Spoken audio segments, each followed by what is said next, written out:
Hello students, Sunita education tree पर आपका स्वागत है। और आज का हमारा टॉपिक है पृथिव्याम त्रीणि रत्नानि। पृथ्वी पर 3 रत्न है। बच्चों, आज मेरे हाथ में पोस्टर है। श्रीमान जी, पोस्टर में क्या है? छत्रो, ये पोस्टर दीवार पर लगा दो, उसके बाद अपने आप है, देख लो। श्रीमान, पोस्टर पर तो सुंदर चित्र है और श्लोक भी है। सुंदर वचन है, सुभाषित होते हैं, ये हमें अच्छे कार्य करने के प्रेरणा देते हैं। श्रीमान जी, तो हम सुभाषित वचन पढ़ते हैं। फर्स्ट है हमारा पृथिव्याम त्रीणि रत्नानि, जलम अन्नम सुभाषितम, मूढ़ै पाषाण खंडेषु रतन संज्ञा विधीयते। प्रसंग मैं आपको लास्ट में लिख के बताऊंगी। पहले इधर देख लेते हैं हम। पदच्छेद है, अन्वय है और भावार्थ। पदच्छेद हमें क्या होगा? पद का विच्छेद होगा, यानी कि जो शब्द हैं, पद हैं, वो अलग अलग उनकी संधि की हुई होगी, संधि विच्छेद। जैसे हमारा जल, जलम अन्नम, यहाँ पे इसको संधि विच्छेद कर दिया है, यानी कि पदों को अलग कर दिया है। फिर है पाषाण, मतलब पत्थर, खंडेशु टुकड़े, इनको भी इन्होंने अलग अलग लिखा है। फिर है रतन संज्ञा, तो यहाँ पे भी पदच्छेद है, यानी कि संधि विच्छेद कर दिया है। ये हमारा पदच्छेद में सिर्फ हम इतना काम करते हैं। अन्वय कैसे लिखते हैं? अन्वय भी हम श्लोक को हल्का सा चेंज करेंगे। यहाँ सभी का पदच्छेद नहीं करेंगे, जैसे पाषाण खंडेशु रतन संज्ञा वापिस इकट्ठे लिख दिए हैं। यहाँ लिखा है इन्होंने पृथिव्याम जलम अन्नम सुभाषितम इति त्रीणि रत्नानि, कि पृथ्वी पर जल, अन्न और सुभाषित, ये 3 रत्न है। बात वही कही गई है, हल्का सा परिवर्तन कर दिया है अन्वय में। और भावार्थ ये इम्पोर्टेंट है, क्योंकि हमारी जो हिंदी बनेगी, हम इसकी जब हिंदी करेंगे, सरलार्थ करेंगे, तो वो भावार्थ के अनुसार चलेगा। जैसे कुछ बच्चे सोचते हैं ना कि भाई है लगा दिया, लेकिन इस है की तो कोई संस्कृति नहीं है यहाँ पर, तो है कहाँ से आया? तो वो आपका सॉल्यूशन यहाँ मिलेगा आपको। तो चलिए हम हिंदी करते हैं, साथ में भावार्थ के अनुसार देखते भी हैं। पृथिव्याम, पृथ्वी पर, त्रीणि 3 रत्नानि रतन, जल, जलम अन्नम, जल अन्न और अच्छी बातें हैं। और यहाँ क्या है? पृथिव्याम त्रीणि रत्नानि सन्ति, सन्ति मतलब है।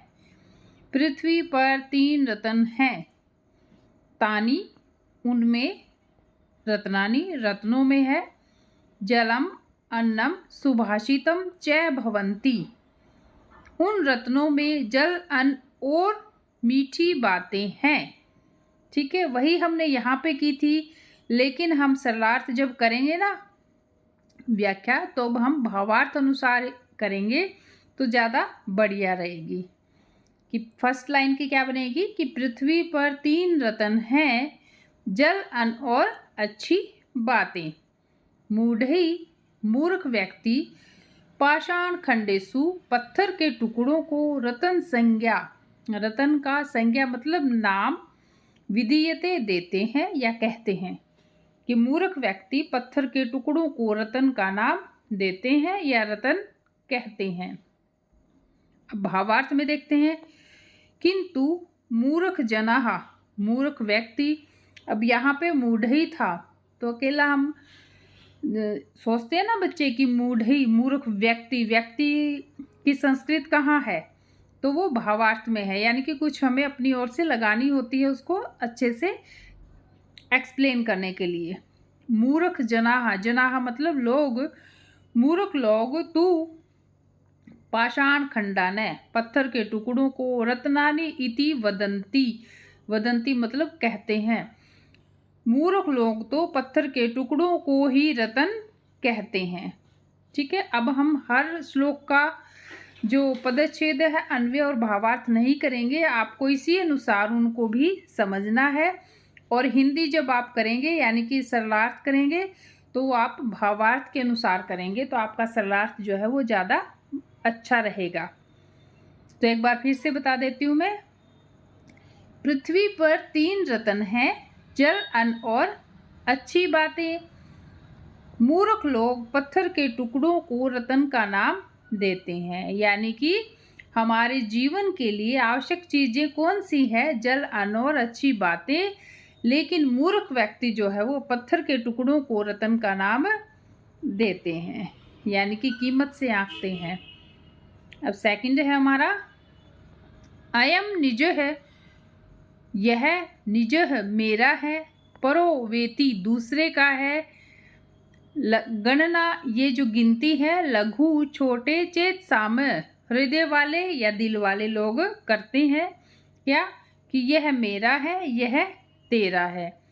उदार चरिता नाम, उदार मतलब बड़े हृदय वाले लोग। तू तो वसुधैव पूरी पृथ्वी को ही कुटुंबकम परिवार मानते हैं। क्या बनेगी? कि यह तेरा है, यह मेरा है, कि यह अपना है, पराया है। यह जो गणना है, गिनती जो है वो छोटे दिल वाले लोग, छोटे हृदय वाले लोग करते हैं।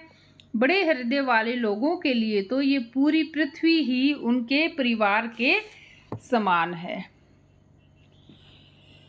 भावार्थ में भी यही है। इसी के अनुसार आप हिंदी कर लेना कि एष है सवजन है, सव मतलब अपने लोग हैं, अस्ति है, ऐसे च प्रहजन है अस्ति, ये दूसरे लोग हैं। एतादृशम चिंतम, ऐसा जो सोचते हैं वो संकुचित भाव वाले लोग होते हैं। और जिनका उदार स्वभाव होता है, बड़ा स्वभाव, बड़े दिल वाले होते हैं, उनके लिए तो ये पूरी पृथ्वी ही एक परिवार के समान है।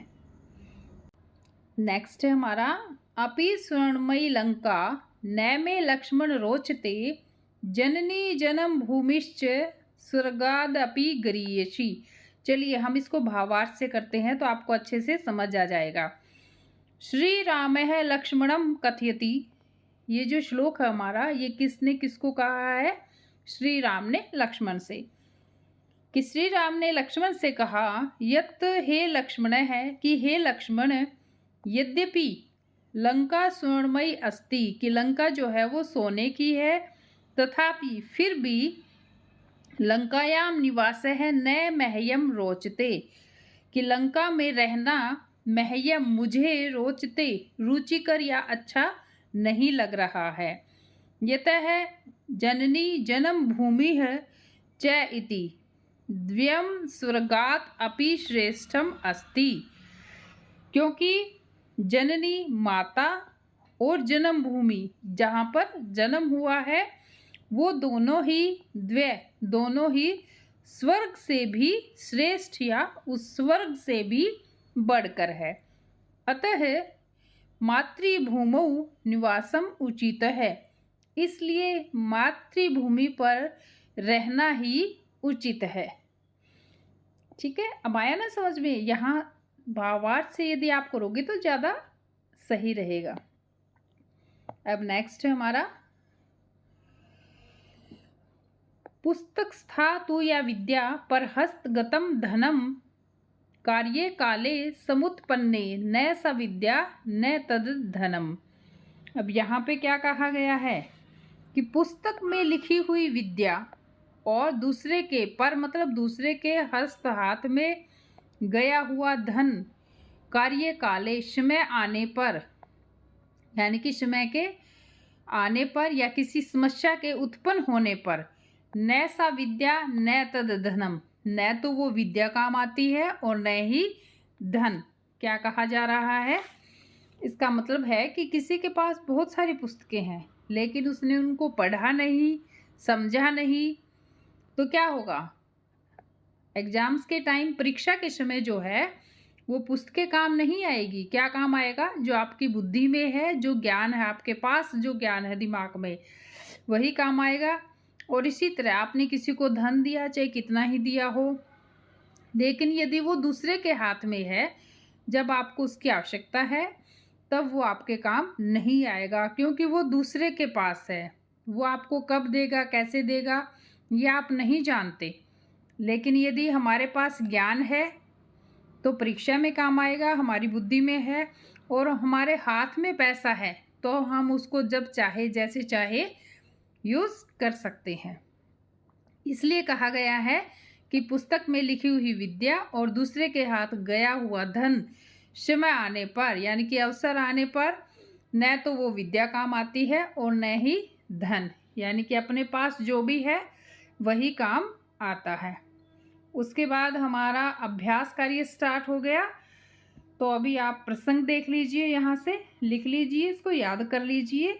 ओके, हम नेक्स्ट वीडियो में करेंगे अभ्यास कार्य।